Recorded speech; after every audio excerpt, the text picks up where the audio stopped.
তাহলে মসজিদ আবাদকারী যারা হবে তাদের কিছু নমুনা হবে। 1 নাম্বার হলে তারা মসজিদ নির্মাণ করবে। কি করবে? মসজিদ নির্মাণ করবে। 2 নাম্বার হলো তারা মসজিদে জামাতের সাথে সালাত আদায় করবে। শুধু মসজিদ নির্মাণ করে ঘরে বসেই থাকলে চলবে না, ব্যবসা প্রতিষ্ঠানে বসে থাকলে চলবে না, আড্ডাবাজি করে চলবে না, খেলাধুলার মজলিসে চলে গেলে চলবে না। টিভিতে খেলা হচ্ছে, সেখানে নামাজে আজান হয়, মসজিদের মিনান থেকে মসজিদে মুয়াজ্জিন আজান দেয়, কিন্তু খেলা দেখতে দেখতে সময় কাটিয়ে দেয় এমন ব্যক্তি আছে না নাই? মসজিদের মিনানে আজান হয়, টিভির সামনে বসে বসে খেলা দেখে, ক্রিকেট খেলা, ফুটবল খেলা, টুর্নামেন্ট আছে না নাই? বসে বসে ঘন্টার পর ঘন্টা সময় আমরা কাটিয়ে দিচ্ছি, কিন্তু মসজিদে আজান হয়, আমরা মসজিদে আসি না।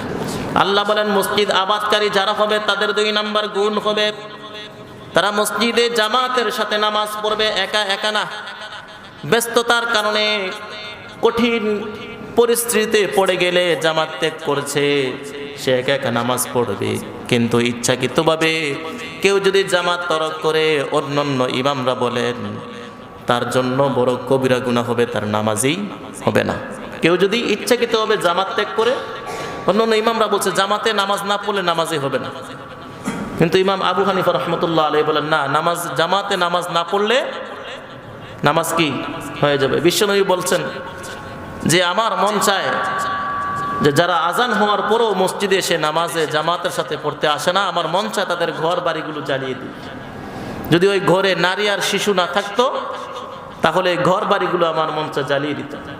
নারী এবং শিশুদের কারণে, বাচ্চাদের কারণে বিশ্বনবী ঘর বাড়ি জ্বালানোর নির্দেশ দেননি।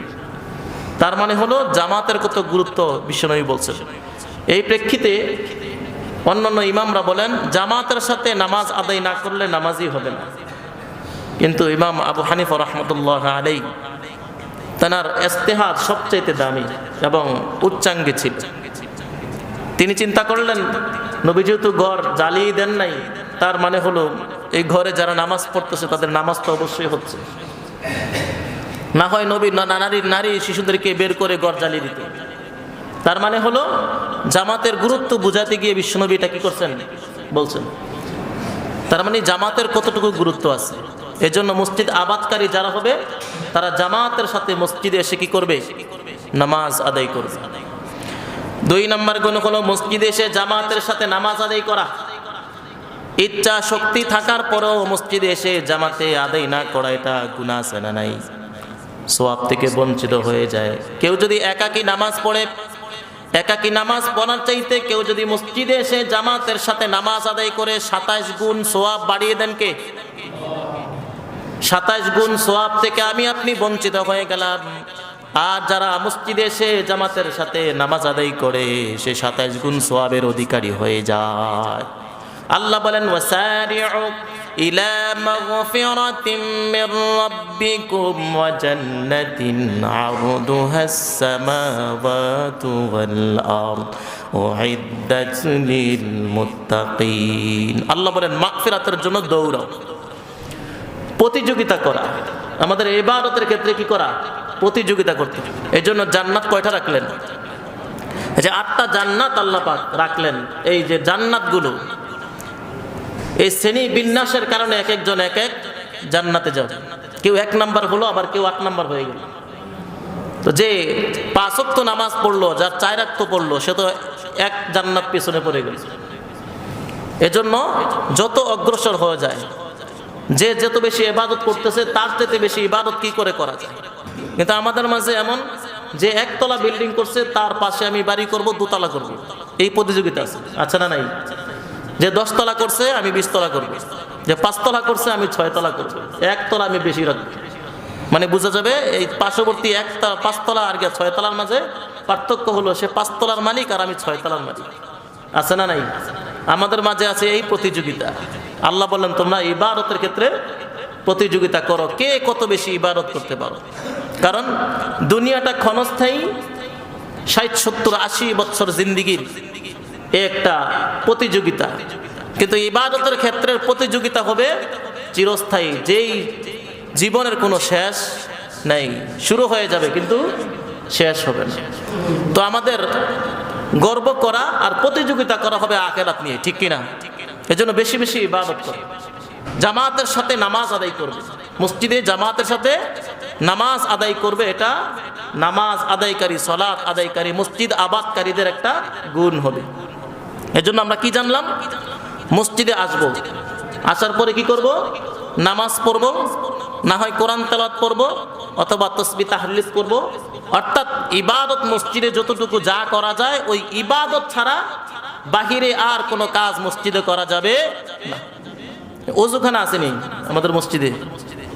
ওযুখানা আছে না নাই? বাথরুম আছে না? পেশাবখানা আছে না? এই মসজিদের ভিতরে এসে নামাজে দাঁড়িয়ে যেমনিভাবে নামাজে কথা বলা যায় না, ওযুখানায় ওযুরত অবস্থাও কথা বলা যায় না। এটা জানেন তো আমরা? কেউ জানি না।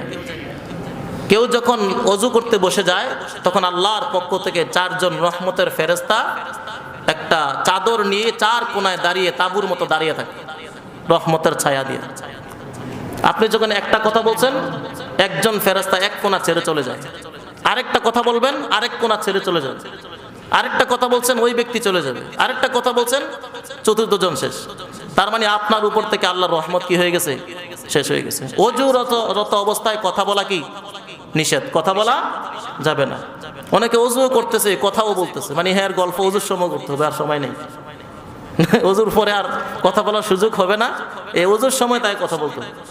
শুধু তাই নয়, বাথরুমে ঢুকার পরে কিছু আদব আছে, কথা বলা, জিকির করা, কোরআন শরীফ তেলাওয়াত করা, সালাম দেওয়া, সালামের উত্তর দেওয়া, এই কাজগুলো ইস্তেঞ্জার সময় নিষেধ। পেশাবখানায় বৈশা বৈশা গল্প আছে না নাই? সিগারেট খায় আছে না নাই? আবার কেউ আছে যে পেশাবখানায় বৈশা, বাথরুমে বৈশা যদি সিগারেট না খায় তাহলে পেট কি হবে না? শান্তি হবে না, আছে না নাই? যে এই কাজগুলো নিকৃষ্ট কাজ। খাওয়া দাওয়া করা বাথরুমে সম্পূর্ণ কি নিষেধ। আপনি জবানটা পর্যন্ত খুলতে পারবেন না বাথরুমে, কারণ এই বাথরুমের মধ্যে কীট পতঙ্গ, সেখানে ভাইরাস থাকে, আপনার ভিতরে ঢুকতে পারে, ঠিক কি না? কথা বলার সময় আপনার মুখের ভিতরে কি করতে হবে? জীবাণু ঢুকতে পারে। এই বাথরুমে বসে, পেশাব পায়খানার মধ্যে বসে বসে কোনো গল্প গুজব, কোনো কথাবার্তা বলা যাবে না। কোরআন শরীফ তেলাওয়াত করা যাবে না। বাহিরে একজন আসছে, পেশাব খানা থেকে শুনছেন যে হুজুর আসছে, আপনি স্থান যায় বসে সালাম দিয়ে দিচ্ছেন, চলবে? কেউ সালাম দিছে, আপনি স্থান যায় বসে বসে ওয়ালাইকুম আসসালাম, আছে না নাই? এমন ব্যক্তি আমাদের মাঝে আছে। কিন্তু এই কাজগুলো নিকৃষ্ট কাজ, এগুলা থেকে বিরত থাকতে হবে। অজু সময় কথা বলা যাবে না, বাথরুমে ইস্তেঞ্জার সময়, পেশাব পায়খানা করার সময় কথাবার্তা, কোরআন শরীফ, তাসবিহ তাহলিল, ইবাদত বন্দেগী কোনো কিছুই করা যাবে না, শুধু পেশাবের কাজ ছাড়া। যেমনি পেশাব পায়খানা, পেশাবের কাজ ছাড়া কোনো কিছু করা যায় না, ঠিক তেমনি ভাবে মসজিদে ইবাদত ছাড়া আর কোনো কিছু করা যায়। 3 নাম্বার, মসজিদ আবাদকারী যারা হয় তাদের হৃদয়টা সবসময় মসজিদের সাথে জুড়ে থাকবে। এই জন্য আরশের নিচে 7 শ্রেণীর ব্যক্তি ছায়া পাবে। যেখানে আরশের নিচে সেই ছায়া ছাড়া আসরা ময়দানে দ্বিতীয় আর কোনো ছায়া থাকবে না। ওই ছায়ার নিচে 7 শ্রেণীর ব্যক্তিকে আল্লাহ ছায়া দিবেন। তার মাঝে এমন হলো রাজুলুন শাবুন নাশা ফি ইবাদাতিল্লাহি তাআলা, যার মনটা সব সময় আল্লাহর ইবাদতের জন্য বিকুল থাকে। মসজিদ আবাদকারী ওই ব্যক্তি হবে যার দিলটা মসজিদের সাথে কি করে? জুড়ে থাকে। ফজরের নামাজ পড়ছে, কাজকর্ম করছে, কিন্তু কখন জোহরের নামাজ হবে, জোহরের আজান হবে, জোহরের নামাজ আজান হবে আর মসজিদে দৌড়ে এসে আল্লাহর কদমে সেজদা করবে, ওই ব্যক্তিটা পাগলের মতো হয়ে থাকে। কখন জোহর আজান হবে, জোহর শেষ হয়ে গেল, আবার কখন আসরের আজান হবে, আসরের নামাজ জামাতের সাথে পড়বে, আসর শেষ হয়ে গেল, কখন মাগরিবের নামাজ হবে, মাগরিবের নামাজ জামাতের সাথে পড়বে, মাগরিবের পরে চিন্তা করে কখন এশারের আজান হবে, আবার এশারের আজান হলে এশারের জামাতের সাথে পড়বে, এশার নামাজ পড়ে জামাতের সাথে আদায় করার পরে বাসায় যাবে, খাওয়া দাওয়ার পরে সাথে সাথে ঘুমিয়ে যাবে। ফজরের আজান শুনে আমি মসজিদে গিয়ে জামাতের সাথে নামাজ পড়ব, এই জন্য রাতের বেলা আগে আগে ঘুমিয়ে যায়, কখন মসজিদে গিয়ে নামাজটা জামাতের সাথে পড়বো, ফজরের জন্য সে আগে আগে ঘুমিয়ে গেছে। এই যে মসজিদের সাথে তার দিলটা সবসময় লেগে থাকে, ওই ব্যক্তি হলো মসজিদ আবাদকারী ব্যক্তি। বুঝতে পারছো তো ইনশাআল্লাহ? 4 নাম্বার হলো নিজ হাতে মসজিদ পরিষ্কার পরিচ্ছন্নতা করা। আল্লাহ রাব্বুল আলামিন ইব্রাহিম আলাইহিস সালাম, ইসমাঈল আলাইহিস সালামকে বললেন, طهر بيتي للطائفين والعاكفين والركع السجود। তোয়াফকারী, রুকুকারী, সিজদাকারীর জন্য আপনি মসজিদুল হারামকে পবিত্র রাখো। দুইজনকে কি করলেন? নির্দেশ করলেন মসজিদে হারামকে পরিষ্কার পরিচ্ছন্ন পবিত্র রাখো, নির্দেশ করলেন। নবী, দুইজনই নবী, ইসমাইল আলাইহিস সালাম তিনিও নবী, ইব্রাহিম আলাইহিস সালাম তিনিও। দেখেন নবীদেরকে আল্লাহ পাক মসজিদ পরিষ্কার করার জন্য বলছেন, আর আমি আপনি কে? আমাদের প্রেস্টিজ নষ্ট হয়ে যায়। মসজিদে একটা ময়লা পড়ে আছে, এটা হাত থেকে উঠে বাইরে ফেলতো আমাদের লজ্জা মনে হয়, ঠিক কিনা? আপনি ময়লা ফেলেন, আপনার দিলের ময়লাটাও আল্লাহ ফেলে দিবে। সুবহানাল্লাহ পড়ুন। আপনি মসজিদ পরিষ্কারকারী হন, দেখবেন আপনার দিলটাকে পরিষ্কার করবে কে? আপনার যদি পরিবারে অশান্তি থাকে, পরিবারে শান্তি নাই, ঘর থেকে রাগ করে বের হয়ে আসছেন, দোকানপাটে না বসে মসজিদে এসে মসজিদ পরিষ্কার করেন, মসজিদটা পরিষ্কার করেন, আপনার দিলটাকে মুহূর্তের মধ্যে শান্ত করে দিবেন কে? এর জন্য মসজিদ পরিষ্কার করা। মসজিদে আসছে, একটা টিস্যু পরে আছে, একটা ময়লা পরে আছে, হাতে তুলবেন, বাইরে ফেলে দিবেন, আপনার দিলটাকে পরিষ্কার করে দিবেন কে? আল্লাহ। আপনিও ইব্রাহিম আলাইহিস সালাম, ইসমাইল আলাইহিস সালামের সাথে মসজিদ পরিষ্কারকারীদের অন্তর্ভুক্ত হয়ে জান্নাতে চলে যেতে পারেন। সুবহানাল্লাহ পড়েন। আজ থেকে নিয়ত করবেন, আমি মসজিদে এসে কোনো ময়লা দেখলেই মুয়াজ্জিন সাহেবকে খুঁজবো না, কাদেম সাহেবকে খুঁজবো না যে ওনারা কোথায়, মসজিদ পরিষ্কার করে না কেন। এটা না বলে আপনি ওই সোয়াবের অন্তর্ভুক্ত হয়ে যাবেন। আমি আপনি যতটুকু পারি অতটুকু এসে পরিষ্কার করে নিজেও কি করব? ইব্রাহিম আলাইহিস সালামের কাজ এবং ইসমাইল আলাইহিস সালামের কাজে জয়েন্ট হয়ে যাবে। হতে পারে এই উসিলায় আল্লাহর কাছে ক্ষমা চাইতে পারেন যে আল্লাহ, হাসর ময়দানে বিপদগ্রস্ত আমি হয়ে গেছি, দেখেন আমি ইসমাইল এবং ইব্রাহিম আলাইহিস সালামকে লক্ষ্য করে তাদের কাজের সাথে কাজ মিলিয়ে আমি মসজিদ পরিষ্কার করছি, আমাকে মাফ করে দেন। আল্লাহ তাআলা মাফ করতে পারেন কি পারেন না? আল্লাহ বলেন ওয়াবতাগু ইলাইহিল ওয়াসিলা, তোমরা ওসিলা তালাশ করো। কেউ যদি জাহান্নামী হয়ে যায়, আল্লাহ পাক ওই ব্যক্তিদের ওসিলা তালাশ করবে, তাদের আমল নামায় কোনো ওসিলা আছে কিনা। যদি কোনো ওসিলা থাকে, ওই ওসিলাকে কেন্দ্র করে আল্লাহ তাকে মাফ করে দিবেন। এর জন্য নিয়ত থাকবে যে এই মসজিদ পরিষ্কার করেছে ইসমাইল, ইব্রাহিম, আমাদের পিতা, আমাদের পিতা মসজিদ পরিষ্কার করছে, আমরা তো সন্তান, আমরা কেন পারবো না? এজন্য মসজিদ আঙ্গিনা, মসজিদ সবসময় পরিষ্কার রাখা, এটা প্রত্যেকের নিজেদের কাজ। এটা কোনো খাদেম সাহেব অথবা মুয়াজ্জিন সাহেবের কাজ না। পারবো তো ইনশাআল্লাহ। মসজিদের কিছু আদব আছে। মসজিদে ঢোকার সময় আমাদের প্রথম কোন কাজ করতে হবে? ওযু করতে হবে। কি কাজ করতে হবে? ওযু করে মসজিদে প্রবেশ করব। যেমন আমাদের মসজিদের ওযুখানা এটা মসজিদের বাহিরে, আমরা দোয়াটা মসজিদের প্রথম গেটেও পড়তে পারি, অথবা ওযুখানার পরে যেই গেট আছে এই গেটও দোয়া প্রবেশ করে পড়তে পারি।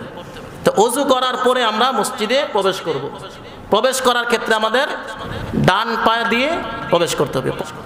আমাদের মুসলমানদের কাজ হলো সব সময় ডান দিকটাকে প্রাধান্য দেওয়া। নবী আলাইহিস সালাম বলছেন সব সময় তোমরা ডান দিকটাকে প্রাধান্য দাও। তবে দুইটা কাজ, যে মসজিদ থেকে বের হওয়ার সময় ডান পা, বাথরুমে প্রবেশ করার সময় বাম পা। মসজিদ থেকে বাইর হওয়ার সময় বাম পা, কারণ মসজিদের বাহিরটা মসজিদ থেকে কি নিম্ন, বাহিরের থেকে বাথরুমের ভিতরটা নিম্ন। এই জন্য ঢুকার সময় বাম পা, মসজিদ থেকে বাইর হওয়ার সময় বাম পা, বাথরুম থেকে বের হওয়ার সময় ডান পা। মসজিদ বাহির থেকে কি উৎকৃষ্ট, এই জন্য ঢুকার সময় কি ডান পা। সুবহানাল্লাহ পড়ো। এই যে নীতি, এগুলা কে করে দিলেন? এই সিস্টেমটা কে করে দিলেন আমাদেরকে? আল্লাহ। যে এই কাজগুলো তোমাদেরকে করতে হবে, এগুলো মনে রাখতে হবে। আমরা সব সময় কি করব? ডান পা দিয়ে মসজিদে প্রবেশ করব। ওযু করার সময় সব আগে কি করব? ডান দিকটা প্রাধান্য দিব। আমরা দুই হাত কবজি পর্যন্ত ধুবো, তবে প্রথম ডান পা, ডান হাত ধুবো, মুখ ধুবো, তারপরে ডান হাত ধুবো, তারপরে বাম হাত, তারও মাথা মাসা। পা ধোয়ার সময় প্রথম ডান পা। এই ডান দিকটা প্রাধান্য দেওয়া, এটা অন্যান্য ইমামরা বলছেন এটা হলো ফরজ, কিন্তু আমাদের আবু হানিফা রাহমাতুল্লাহ আলাইহি বলেন না, ফরজ না, ফরজ হলো 4টা। অন্যান্য ইমামদের কাছে ফরজ 9টা, কারো কাছে 7টা, এমনও আছে। এজন্য আমাদের কাছে কয়টা? ওযুর ফরজ কয়টা? 4টা। সমস্ত মুখ ধোয়া, 2 নম্বরে 2 হাতের কনি সহ ধোয়া, 3 নম্বরে মাথা মাসা করা, 4 নম্বরে 2 পায়ে টাকনু সহ ধৌত করা, এই চারটা হলো ফরজ। এই চারটা কেউ আদায় করলে অন্যগুলো আদায় না করলে ওযু হয়ে যাবে। বুঝতে পারছো তো ইনশাআল্লাহ? এই চারটা হলো কি ফরজ। এই চার কাজ করে আমরা ওযু বানাবো। ওযু করার পর আমরা মসজিদে প্রবেশ করব। প্রবেশের সময় ডান পা দিয়ে প্রবেশ করব। ডান পা রাখার সাথে সাথে দোয়া পড়ব। কি পড়ব? আল্লাহুম্মা ইফতাহলি আবওয়াবা রাহমাতিক। রব্বুল আলামিন, ওযু বানাইলাম, আপনার ঘরে প্রবেশ করলাম, আমার জন্য আপনার রহমতের দ্বারগুলো, দরজাগুলো খুলে দেন। সুবহানাল্লাহ পড়েন। রহমতের দ্বারগুলো খুলে দেয় কে? মসজিদে প্রবেশ করার পরে যখন নামাজ পড়ে মসজিদের ছাদ থেকে আল্লাহর রহমতগুলো ইমাম সাহেবের কাঁধের উপর আসে। ইমাম সাহেবের কাঁধ থেকে মুসল্লিদের কাঁধে কাঁধে আল্লাহ বন্টন করে দেন। সুবহানাল্লাহ। এজন্য আল্লাহুম্মা ইফতাহলি আবওয়াবা রাহমাতি, সকল দরজাগুলো আমার জন্য খুলে দেন, উন্মুক্ত করে দেন। সুবহানাল্লাহ পড়েন। দোয়াটা কত সুন্দর। তারপরে কেউ যদি এই দোয়াটা পড়তে পারে ঢোকার পরে, আউযু বিল্লাহিল আযীম ওয়া বিওয়াজহিল কারীম ওয়া সুলতানিল কাদিম মিনাশ শাইতানির রাজীম, এই দোয়াটা যারা মসজিদে প্রবেশ করার সময় পড়বে, জুমার দিনে এসে পড়বে, শয়তান একটা ঘোষণা দেয়, ও বনি আদম, আজ তুমি আমার হাত থেকে বেঁচে গেলে, আমার হাত থেকে তুমি বেঁচে গেলে। শয়তান পালাইতে আরম্ভ করে। দোয়াটা বেশি বেশি পড়ো। আউযু বিল্লাহিল আযীম ওয়া বিওয়াজহিল কারীম ওয়া সুলতানিল কাদিম মিনাশ শাইতানির রাজীম, এই দোয়াগুলো পড়া। 2 নাম্বার, নবীকে সালাম দেব, আসসালাতু ওয়াসসালামু আলাইকা ইয়া রাসূলুল্লাহ, আমরা দুরূদ শরীফ পড়ব। এই কাজগুলো করে মসজিদে আমাদেরকে প্রবেশ করতে হবে। ইতিকাফের নিয়ত করতে হবে। ইতিকাফের নিয়ত প্রত্যেক সময় 5 ওয়াক্ত নামাজ যখনই মসজিদে প্রবেশ করব ইতিকাফের নিয়ত করতে হবে। ইতিকাফের নিয়ত করলে কথা বলা যায়। এর জন্য ইতিকাফের নিয়ত করে মসজিদে প্রবেশ করব, বুঝতে হবে যে আমি এই মুহূর্তে ইতিকাফে আছি। ইতিকাফে থাকা অবস্থায় কেউ যদি গীবত করে, কেউ যদি অনর্থক কথা বলে, তার ইতিকাফ থাকবে?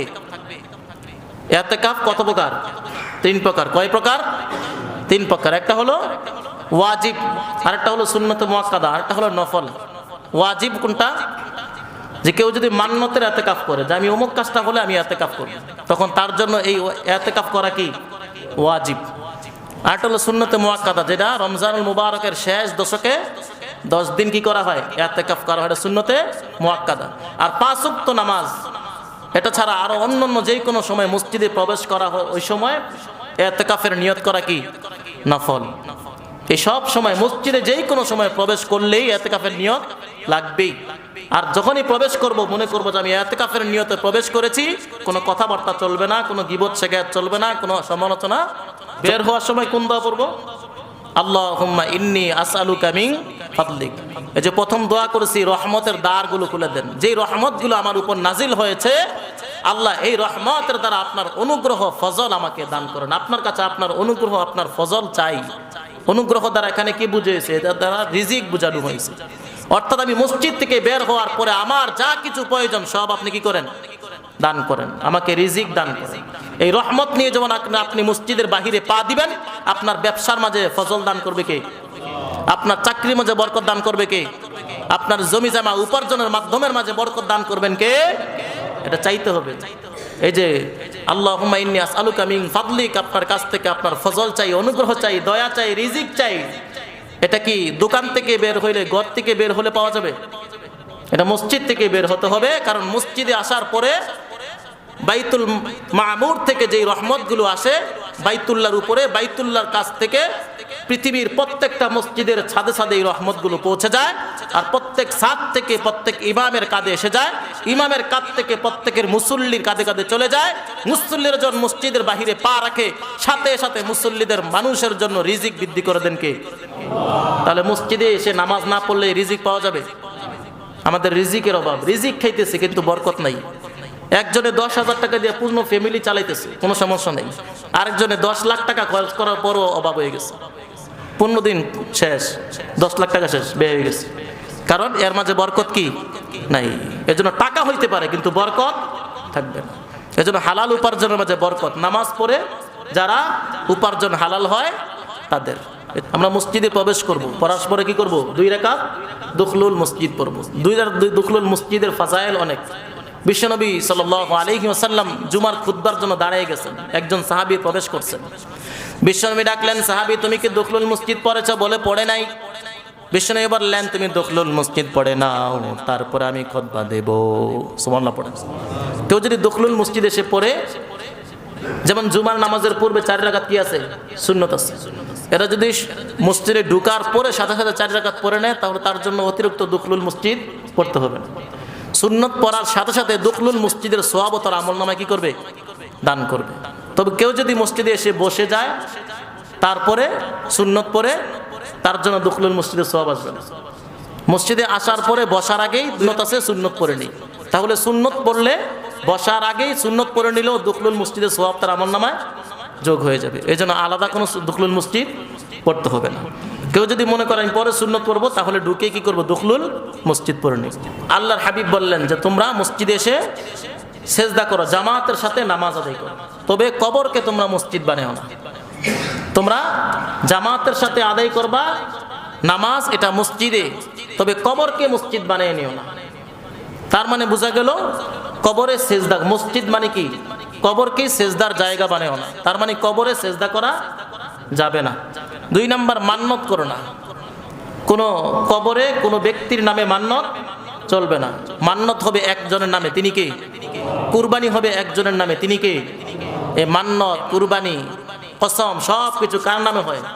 আল্লাহর নামে হয়। এজন্য কবরে গিয়ে মান্নত করা যাবে না, কবরে গিয়ে সিজদা করা যাবে না। কবরের কাছে গিয়ে যেটা করা যায় সেটা হলো জিয়ারত করা। সেটা কি? কবর জিয়ারত করা সুন্নত। কবরের পাশে দাঁড়িয়ে যাবেন, কবরের পাশে দাঁড়িয়ে সূরা ফাতিহা একবার পড়বেন, সূরা ইখলাস 3 বার পাঠ করবেন, বিশ্বনবীর উপরে দুরূদ পড়বেন, ইস্তিগফার পড়বেন, তারপরে কবরবাসীর জন্য মাগফিরাত কামনা করবেন। এটাকে হালাল করেছেন। কবর জিয়ারত করা সুন্নাহ। কবর জিয়ারত করবেন, সেখানে তাদের জন্য ইসালে সওয়াব হিসাবে কিছু পাঠাবেন, কিন্তু কবরে গিয়ে কিছু চাওয়া যায়, কবরবাসীকে কিছু দেওয়া যায়, কিন্তু কবরবাসী থেকে কিছু নেওয়া যায় না। এটা বিশ্বাস মুসলমানদের। আর যদি কোনো মুসলমান মনে করে কবরবাসী থেকে কিছু পাওয়া যায়, আল্লাহ বলেন সে আমার বান্দা। কারণ পাওয়া যায় একজনের কাছ থেকে, তিনি কে? আল্লাহর কাছ থেকে কিছু পাওয়া যায়, আল্লাহকে কিছু দেওয়া যায় না। আল্লাহর কাছ থেকে পাওয়া যায়, কবরবাসীকে দেওয়া যায়, কবরবাসীর কাছ থেকে নেওয়া যায় না। ঠিক না? এজন্য কবরবাসী যারা আছে তাদের জন্য জিয়ারত, সিজদা করা যাবে না। মোমবাতি, আগরবাতি, গোলাপ জল, সুগন্ধি কবরে, কিন্তু সুন্নাহ হলো, আদব হলো মসজিদে সুগন্ধি ব্যবহার করব। মসজিদে কি করব? সুগন্ধি ব্যবহার করব। কিন্তু আমরা কবরে যে সুগন্ধি দেই, কবরে যে আমরা কি করতেছি? মোমবাতি দিতেছি, কবরে যে আগরবাতি জ্বালাইতেছি। এটা কেন হয়? এটা কোনো বুঝে আসে না। কেন মোমবাতি জ্বালায়, কেন আগরবাতি জ্বালায়, কেন সুগন্ধি দেয়, এটা বুঝে আসে না। একজনকে জিজ্ঞেস করার পরে তিনি বলতেছে যে কবরের উপরে যদি মোমবাতি জ্বালাই তাহলে কবরবাসী আলো পায়। নাউজুবিল্লাহ পড়েন। কোন মুসলমান যদি এটা বিশ্বাস করে কবরের উপর আগরবাতি জ্বালাইলে, কবরের উপরে মোমবাতি জ্বালাইলে কবরে আলো পাওয়া যায়, তার মানে বোঝা গেল ওই ব্যক্তি কবরের মধ্যে এমনি তো বিপদে, উপরে আরো আগুন জ্বালিয়ে দিলাম। ঠিক কিনা? কবরের মাঝে কবরবাসীর জন্য, জাহান্নামীদের জন্য জাহান্নামের আগুন আছে না নাই? কবর ও জাহান্নামীর জন্য জাহান্নামের আগুন, আমি উপর দিয়েও জ্বালাই দিলাম আগুন, ডাবল আগুন আছে না নাই? এই জন্য কবরবাসীর কবর উপর মোমবাতি জ্বালানোর কোনো প্রয়োজন। এই জন্য কবরবাসীর জন্য ইসালে সওয়াব হিসাবে জিয়ারত করা যায়, দোয়া পড়া যায়, সূরা পড়া যায়, কিন্তু কবরবাসীর জন্য মোমবাতি, আগরবাতি, সিজদা, মান্নত কিছুই করা যায় না। ঠিক কি না? আলোকসজ্জা কবরের কাছে না। কবরবাসীর জন্য দোয়া করবেন, কবরবাসীর জন্য ইস্তিগফার করবেন, কবরবাসীর জন্য ক্ষমা চাইবেন, তাকে যেন আল্লাহ মাফ করেন। কিন্তু ওই দুনিয়ার জমিনে তার কাছে চাইতে পারি নাই, মরার পরে সে যে দিবে। কে খাজানার কাছে চলে গেছে, ওখানে ধনমান্ডার তার আছে, এবার চাইতেছি আর পাইতেছি, এমন না। যে মারা গেছে তার হিসাব নিয়ে সে এখন ব্যস্ত। তার জন্য একটু ইসালে সোয়াব পাঠানো, তাকে একটু শান্তি দেওয়া, কিন্তু তাকে অশান্ত বানাই ফেলতেছে। সে যদি জানতো যে আমার এই কাজ করতেছে, সে কবর থেকে বের হইতে পারলে বের হয়ে আমাদেরকে মারত। ঠিক কিনা? সেজন্য কবর জিয়ারত করা। আল্লাহ পাক আমাদেরকে বুঝার তৌফিক দান করুন, বলুন আমিন। কেবলার দিক ঘড়ি অথবা কারুকার্য করা, যে মসজিদের কেবলার দিকটা যেই দিকে ফিরে আমরা নামাজ পড়ি, এই সামনের দেয়ালটা কারুকার্য, অতিরিক্ত কারুকার্য না করি, যেন মুসল্লির দৃষ্টি আকর্ষণ না হয়।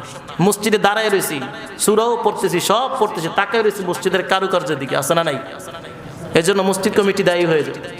মসজিদে বড় বড় ঘড়ি লাগানো, লাইট সজ্জা করা, যে মসজিদে বড় ঘড়ি লাগায় রাখছে এবং ঘড়ির কাটার দিকে তাকাইতেছে, নামাজ পড়তেছে, যে ইমাম সাহেব প্রথম রাকাতে কেরাত কত মিনিট পড়লো, দ্বিতীয় রাকাতে কত মিনিট কেরাত পড়ছে, ঘড়ির দিকে তাকিয়ে রয়েছে, আছে না নাই? এর জন্য দায়ী কে হবে বলেন? এই মসজিদের সামনের দেয়ালে কোনো ক্যালেন্ডার, কোনো কাগজপত্র, লেখালেখি এবং ঘড়ি, বিশাল বড় ঘড়ি এবং বড় কারুকার্য, এগুলা নিষেধ, যেন নামাজিদের মনোযোগ নষ্ট না হয় এবং তাদের খুশু যেন নষ্ট না হয়। এটার জন্য লক্ষ্য রাখতে হবে। মসজিদ কমিটি দায়ী হয়ে যাবে যদি এমন কোনো কাজ করে যেটার কারণে মুসল্লিদের কি হয়ে যায়, নামাজ নষ্টের কারণে। এজন্য মসজিদের সামনে বিশাল বড় ঘড়ি লাগায় রাখলে এটা টাইম তাকায়, যেই দাঁড়ায় আমি তো দেখি সব ঘড়ির দিকে তাকিয়ে রয়েছে, চূড়া করতেছে, ঘড়ির দিকে তাকিয়ে আছে না নাই? এই জন্য মসজিদের দেয়ালের সামনে নর্মাল ঘড়ি লাগাবে, কমপক্ষে টাইম দেখার জন্য, কিন্তু জল লাইটিং, ইলেকট্রিক ঘড়িগুলো দূরে রাখা, যেন মসজিদে মুসল্লিদের নজর এই ঘড়ির উপর না পড়ে। জায়নামাজে কাবার ছবি রাখা, মসজিদে আসার পরে জায়নামাজে কাবার ছবি আছে না নাই? ইহুদি খ্রিস্টানদের একটা বড় চক্রান্ত হলো এই কাবার ছবি, মসজিদুল হারামের ছবি, বাইতুল আকসার ছবি, মসজিদে নববীর ছবি, এই তিন মসজিদের ছবি ছাড়া আর কোনো মসজিদের ছবি জায়নামাজে পাওয়া যায় না। তার মানে কি বুঝেন? এই তিন মসজিদ ছাড়া অন্য কোন মসজিদে সফরের জন্য বিশেষ সোয়াবের নিয়তে সফর করা না যায়। যেমন মুসলিমনগর থেকে আপনি বাইতুল মুকাররম মসজিদে যাবেন, এখানে গেলে নামাজ পড়লে বেশি সোয়াব হবে। এই যে বিশেষ সোয়াবের উদ্দেশ্যে এখানে সফর করবেন, নামাজ পড়বেন, এটা নাজায়েজ। এটা কি নাজায়েজ? শুধুমাত্র তিনটা মসজিদ আছে যেই মসজিদের উদ্দেশ্যে বিশেষ সোয়াবের উদ্দেশ্যে রওনা হইলে কি হয়, জায়েজ আছে। এই তিনটা মসজিদের এক নম্বর হলো মসজিদুল হারাম, দুই নম্বর হলো মসজিদে নববী, তিন নম্বর হলো মসজিদুল আকসা। যেই মসজিদুল হারাম বাইতুল্লাহ কেউ যদি এক রাকাত নামাজ পড়ে 1 লক্ষ রাকাতের সওয়াব দান করেন কে? আল্লাহ। কেউ যদি মসজিদে নববীতে 1 রাকাত নামাজ পড়ে 1000 রাকাতের সওয়াব দান করেন কে? আর কেউ যদি বাইতুল আকসা 1 রাকাত নামাজ পড়ে, যেটা ফিলিস্তিন মুসলমানরা এই বাইতুল আকসাকে হেফাজতের জন্য জান কুরবান করতেছে, জিহাদ করতেছে, যুদ্ধ করতেছে ইসরায়েলের সাথে, এই মসজিদে যদি কেউ 1 রাকাত নামাজ পড়ে 500 রাকাতের সওয়াব দান করেন কে? এই মসজিদকে আমাদেরকে রক্ষা করা দরকার আছে না নাই? এই তিনটা মসজিদকে হ্যাঁ প্রতিপন্ন করার জন্য ইহুদিরা এই জায়নামাজের মাঝে এই ছবিগুলো দিয়ে নিজেদের অজান্তে এগুলো লাথি উষ্ঠে দিতেছে। আমরা নাউজুবিল্লাহ পড়ি, আমরা জানিও না যে আমরা এই 3 দামি মসজিদকে লাথি উষ্ঠে দিয়ে ফেলতেছি। এই জন্য যাদের এই জায়নামাজের ছবি আছে এগুলো আজ থেকে ইউজ করা বন্ধ করে দিবেন, পারবো তো ইনশাল্লাহ? ইহুদি খ্রিস্টানদের এটা চক্রান্ত যেন এই মসজিদ 3টাকে হ্যাঁ প্রতিপন্ন করতে পারে। এই 3টা মসজিদ ছাড়া বাকি পৃথিবীর যত বড় বড়